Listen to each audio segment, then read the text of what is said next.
Kim Garst, and I am located in Tampa, Florida. I help business owners create more sales using the power of digital and social media. So today we're going to talk about some of the common fear factors that I am constantly seeing or hearing people say about why they're not scoping. We're going to try to kick those things to the curb and get you guys to a place where you can scope without fearing every little thing that pops up. Okay, guys, so first thing is, you know, my title was slightly different than this, but if you're not scoping is the focus, is if you're not scoping, why aren't you? And one of the things that I see the most frequently is people are a little camera shy. They're not quite sure they're going to like this whole scoping thing. They don't want to get in front of a camera. So I am the epitome of this. I did not I don't like my picture taken. I do not like video. It has always been my elephant. And yet I knew as a marketer I needed to be doing more video. Yet I delayed, I procrastinated, I made every excuse in the book because I did not like to get in front of a camera. In fact, I'll just give you a quick little story. When we first started using video sales letters, I was introducing myself earlier, and again, for those of you who don't know me, my name is Kim Garst. I'm a best-selling author. I help business owners create more sales using social and digital media, and I'm also the creator of one of the very first Periscope for business courses, which is what somebody just mentioned in the comments. So if you're interested in learning how to use this stuff, tune in every day for Periscope, for one thing. We do Periscope every Monday through Friday at 10 a.m. Eastern Standard Time, and you can always catch the replay as well. So to quickly tell you guys a story about myself, because I identify with people who are camera shy. A couple of years ago, when we first started doing video sales letters, which incidentally, guys, they work. They're, you know, the ugly sales letters where they're just text or they're you popping in and out of a text-based video. They work. They convert. I don't know. Well, I have my opinions, but we won't go into that. And so it was such a pain for me. I mean, we would set up a shoot and I would be like frozen. I'd have to reshoot things like, I mean, sometimes 50 times, no exaggeration. It was a huge, huge problem for me. And so when Periscope came along, I was like, yeah, no, I'm not going to get in front of a camera every day. That's not happening. But I was quickly addicted to you guys, to the people. And I was like, wow, it's no longer a static engagement. I can engage in real time. And so I just got over my fear and I put myself out there every time. And because of that, we just did another video shoot. We had a professional videographer come in, and I mean, I zipped right through it. We did a whole day, and it was not the elephant that it had been before. And the reason that it wasn't, honestly, is because of Periscope. So you guys that are camera shy, I just want to encourage you to get over your fear, because you have a big message. And it's not static. You're not just talking to yourself. You're talking to people. You know, there isn't that disconnect. Even though you're sitting down in front of a camera and you're in a room by yourself, you know, there's still people listening and paying attention, and you're not just talking to yourself. So it's just, I don't know, you have a gift, you have a message, you need to be out pushing that stuff to the curb, getting over it. This is the first hurdle for you. So the first one is fear of the camera. Okay, perfectionist. How many of you guys feel like you're a perfectionist, and Periscope can't be perfect for you because you can't make it perfect, you can't control it? Who feels that way? I'm just curious. Because, like, for example, I started this scope, I dropped the phone.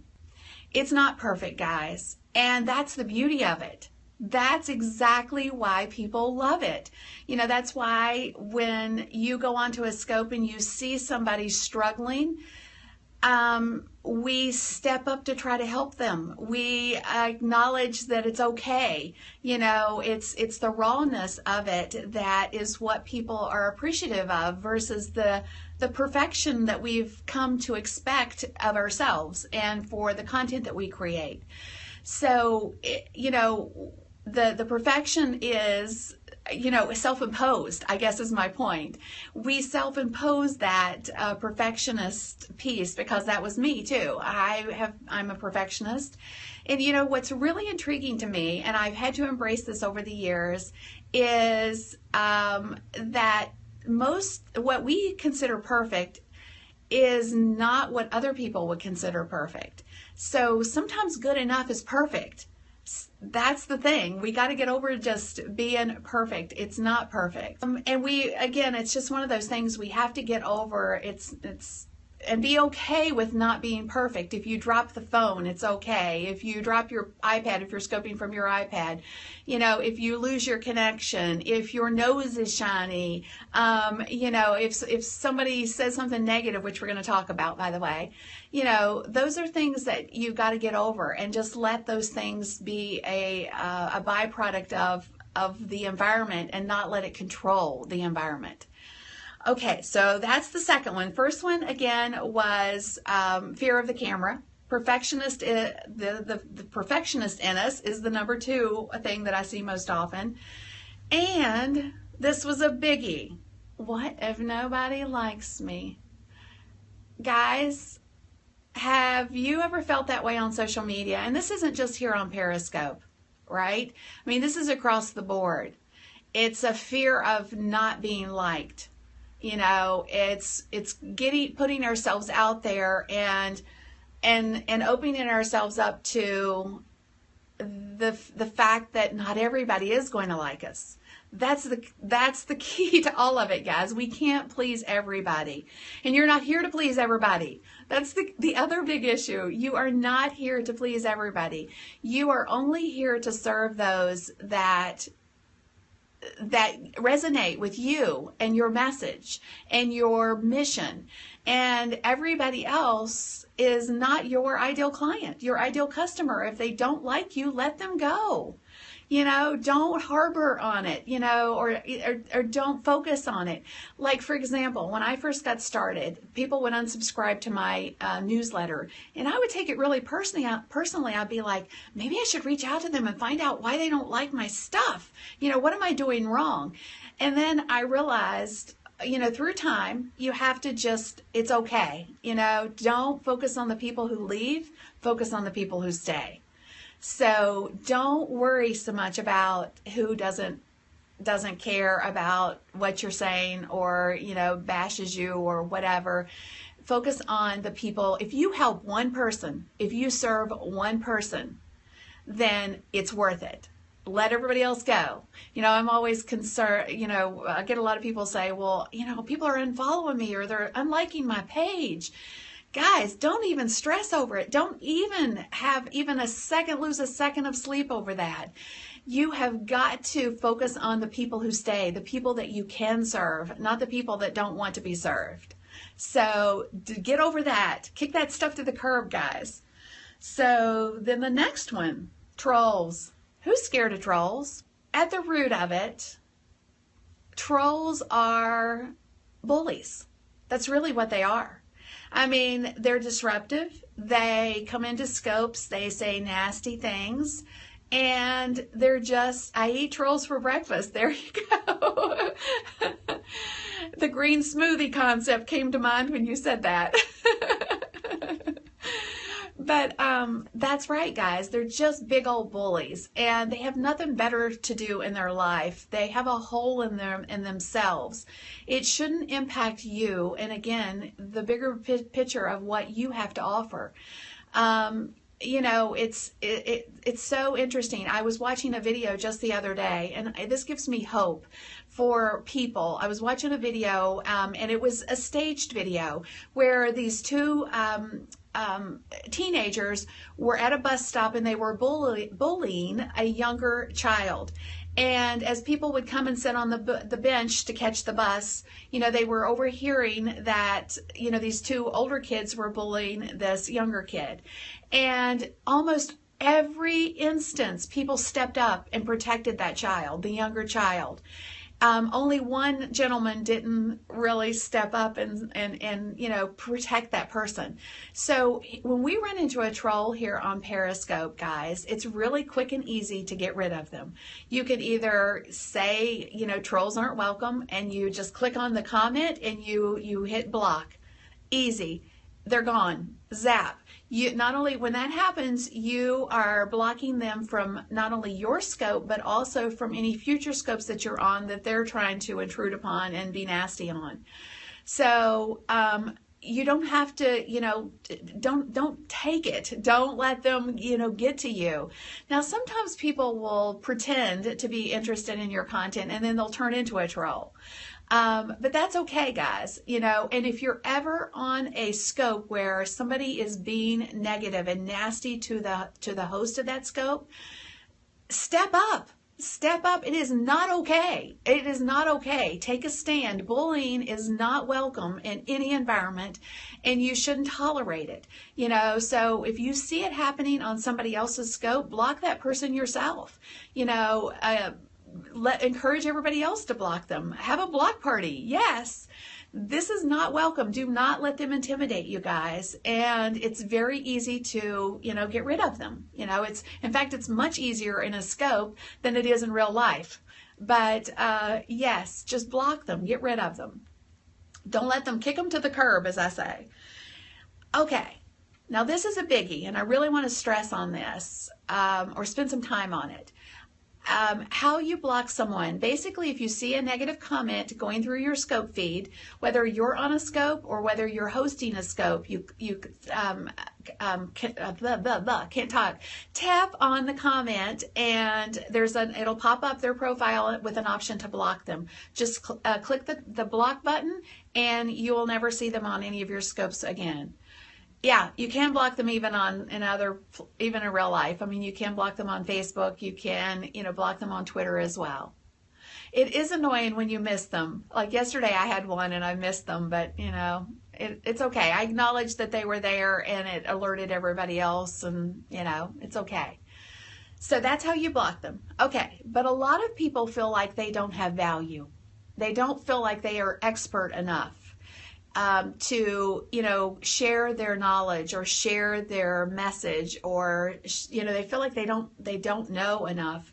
So just quickly, and I don't want to highlight and don't feel like you have to acknowledge this, but if you feel like this is a problem for you, that you do not have a level of expertise, or you're not good enough, or you are that person who you're worried that you don't have the value to bring to the table, feel free to acknowledge it. But I don't want to put you on the spot by saying, oh, just thumbs up, it's me, that's me. I just want to encourage you to know that everybody has a knowledge base or a message that is good enough. Everybody. You are 2 or 3 steps ahead of somebody who is behind you. You may not be, 5 or 6 steps to where somebody else is. There's always somebody better. There is always somebody better, somebody prettier, somebody, whatever it is. But you are good enough where you are right now in this moment. You are good enough to share your message, share your story, to impact somebody else in some way. Right now, where you are, not next week, not 2 weeks from now, not when you learn more, because you never learn more. You are enough right now. Right now, you don't have to get better. You don't have to learn enough. You don't have to, wait until you finish that course before you can start telling people, what you've implemented. You have enough right now. You just have to kick the fear of not knowing enough, not being an expert, not having a message, not having a story to make a difference. Let me share something with you guys. I had a mastermind one time, And I'd been working with this lady for a period of time. So I knew she had a successful business. And at the mastermind, she sat there and broke down in tears because she said she didn't think that people wanted to know what she knew.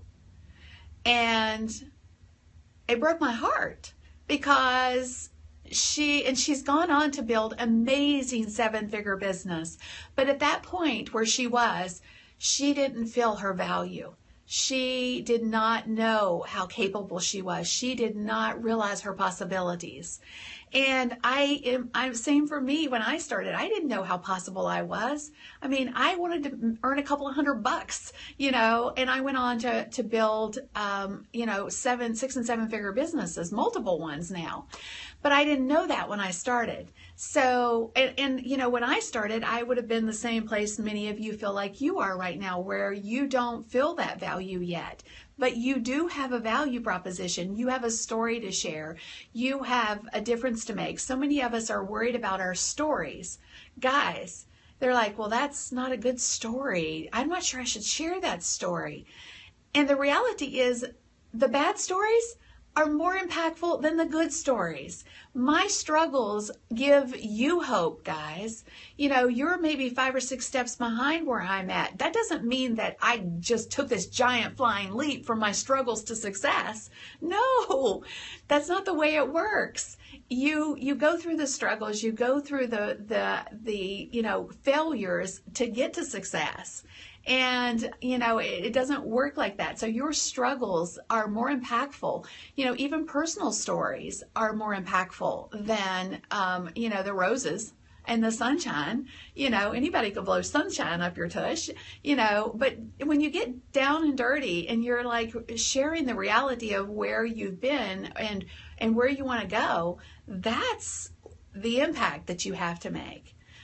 So yes, fail faster is my motto always. Fail faster, because the failures, there's not a successful person in this world ever that didn't go through a series of failures. So I kind of got on a little bit because I'm passionate about this. I want you guys to know how much possible you have in you.